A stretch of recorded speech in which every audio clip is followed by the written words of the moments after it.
अरे जेठ जी, जब आप आ ही गए हैं तो अंदर आइए ना, वहाँ गेट से वापस क्यों जा रहे हैं? कोई नहीं, तुम अपना काम करो, मैं तो बस छोटे को देखने आया था। छोटा कहाँ है? वो तो ऑफिस गए हैं। ऑफिस संडे वाले दिन?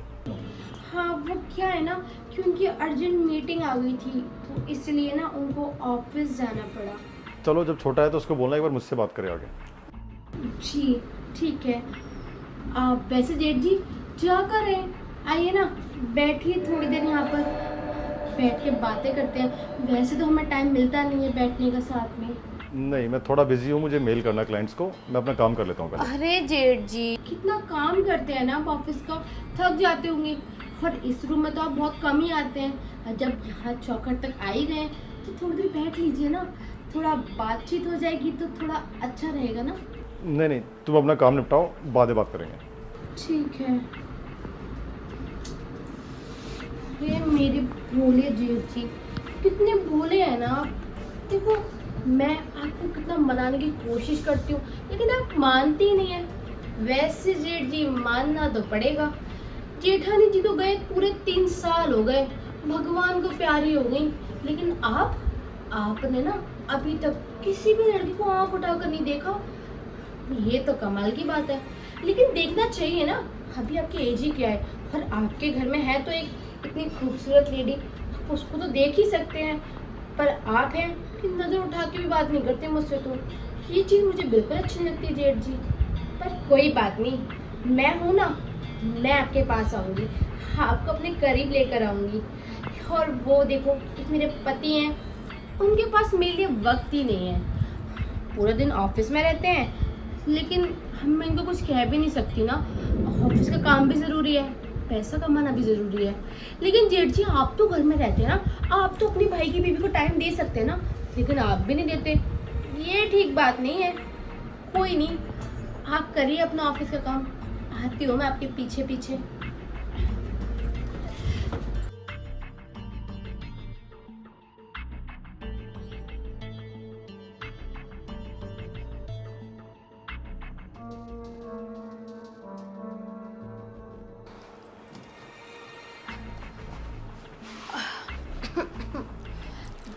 जेठ जी, क्या कर रहे हैं आप?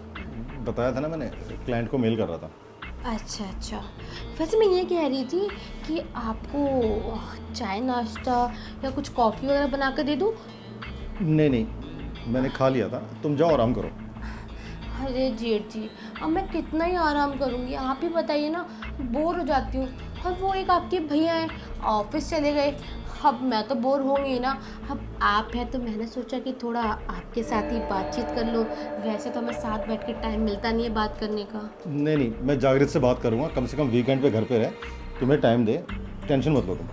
अरे जेठ जी, आप हैं ना तो फिर आप मुझे टाइम दे दीजिए ना, उसमें क्या प्रॉब्लम है? देखो, मुझे लग रहा है तुम थके हो, जाओ आराम कर लो, मुझे काम करने दो। जेठ जी, मैं थकी होती तो यहाँ थोड़ी होती आपके पास। मैं कह रही थी थोड़ा आप टाइम दे देते मुझे, आप मेरे साथ कमरे में चल लेते तो थोड़ा टाइम स्पेंड हो जाता। देखो खुशबू, ये सब बात करना ठीक नहीं है, तुम मेरे छोटे भाई की वाइफ हो और मैं अपने छोटे भाई से बहुत प्यार करता हूँ, तो प्लीज़ जाओ यहाँ से। तो जेठ जी, थोड़ा प्यार हमसे भी कर लीजिए, मैं भी तो आपके छोटे भाई की बीवी हूँ ना, तो इतना तो फ़र्ज़ बनता है ना आपका।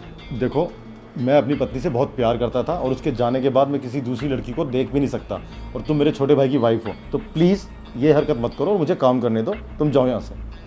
हाँ जेठ जी, बात तो सही कही आपने, जेठानी जी को मरे हुए 3 साल हो गए, लेकिन आपने मजाल है किसी को भी आंख उठा के देखा हो। पर मैं कहती हूँ कि बाहर नहीं, घर में तो आप देख सकते हैं ना, देखिए ना, मेरी तरफ तो देखिए एक बार। बस खुशबू, बहुत हुआ, जब से देख रहा हूँ कुछ का कुछ बोले जा रही हो। जागृत, इधर आओ। अरे जेठ जी, मैंने आपको बताया ना, वो तो घर पर है ही नहीं, ऑफिस गए हैं। जागृत, इधर आओ। वो नहीं है जेठ जी, अब क्यों आवाज लगा रहे हैं? एनर्जी वेस्ट करनी तो मेरे ऊपर कीजिए ना। खड़े हो, जेठ जी, मेरी बात तो सुनिए।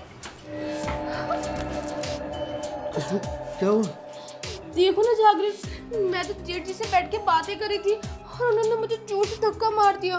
भैया, खुशबू ये क्या कह रही है? बकवास बंद करो तुम दोनों का असली चेहरा मेरे सामने आ चुका है, क्योंकि तुम दोनों जो प्लानिंग कर रहे थे ना, वो मैंने छुप छुप के देख लिया था। देखो, मैंने तुम्हें जैसा समझाया है ना, बिल्कुल वैसे ही करना, कोई गड़बड़ मत कर देना।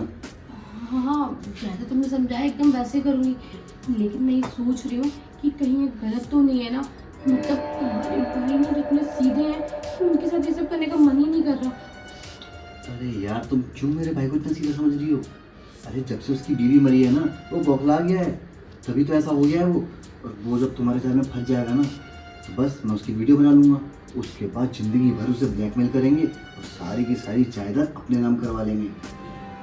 हाँ वो तो ठीक है, बात प्रॉपर्टी की है, मैं पीछे भी नहीं हट सकती, मुझे तुम्हारा साथ देना ही होगा। वरना क्या पता जेठ जी ने अगर किसी लड़की को पटा लिया और शादी करके यहाँ गया है तो प्रॉपर्टी आधी आधी, फिर हमारा क्या होगा? आधी प्रॉपर्टी में तो कुछ भी नहीं होता। बिल्कुल सही कह रही हो तुम।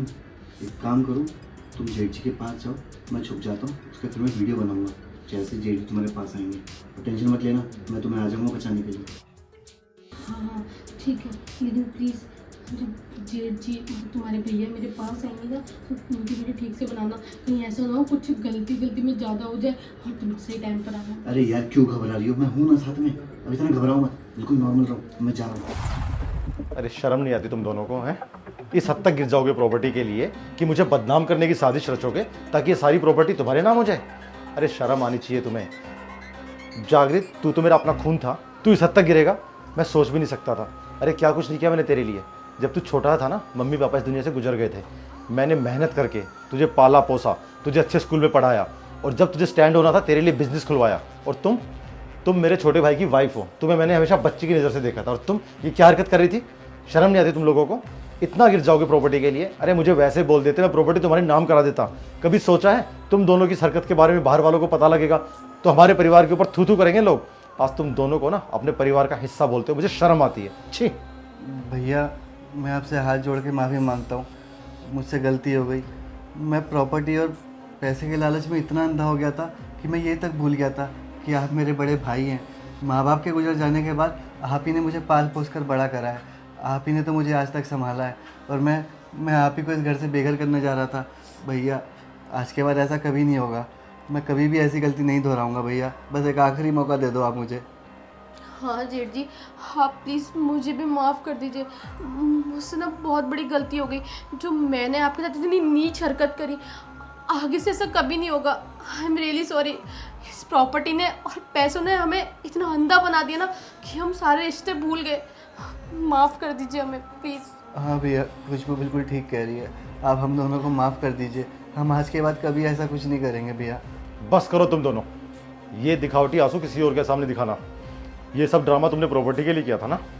तुम भी क्या याद करोगे? ये प्रॉपर्टी में तुम दोनों के नाम कर रहा हूँ, लेकिन आज के बाद तुम लोगों की और इस घर की शक्ल नहीं देखूंगा मैं। अरे कितना गुमान था मुझे कि मेरा परिवार इतना अच्छा है, लेकिन ये देखो मेरा परिवार थोड़ी सी प्रॉपर्टी के लिए इस हद तक गिर जाएगा, मैं सोच भी नहीं सकता था। जा रहा हूँ हमेशा के लिए यहाँ से, और आज के बाद तुम दोनों को अपनी शक्ल कभी नहीं दिखाऊंगा। प्रॉपर्टी को रख के चाटते रहना। जेठ जी मेरी बात भैया, सुनिए, भैया। जेठ जी प्लीज सुनिए तो सही। भैया हो गई तुम्हारे मन की? कर लिया ना? मना किया था मैंने कि मत करो ये सब।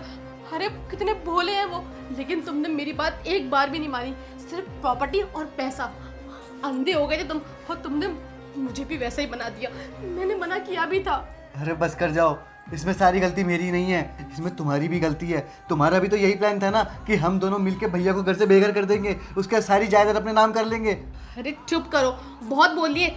तुम्हारा ही प्लान था और तुमने मुझे अपने प्लान में शामिल कर लिया। अब ये बकवास छोड़ो, ये सोचो कि अगर इस बात मोहल्ले में पहुंच गई वो लोग क्या सोचेंगे हमारे बारे में। अरे तू करेंगे। चल के जेठ जी को रोकते हैं जल्दी से। हाँ सही कह रही हो। चलो ना।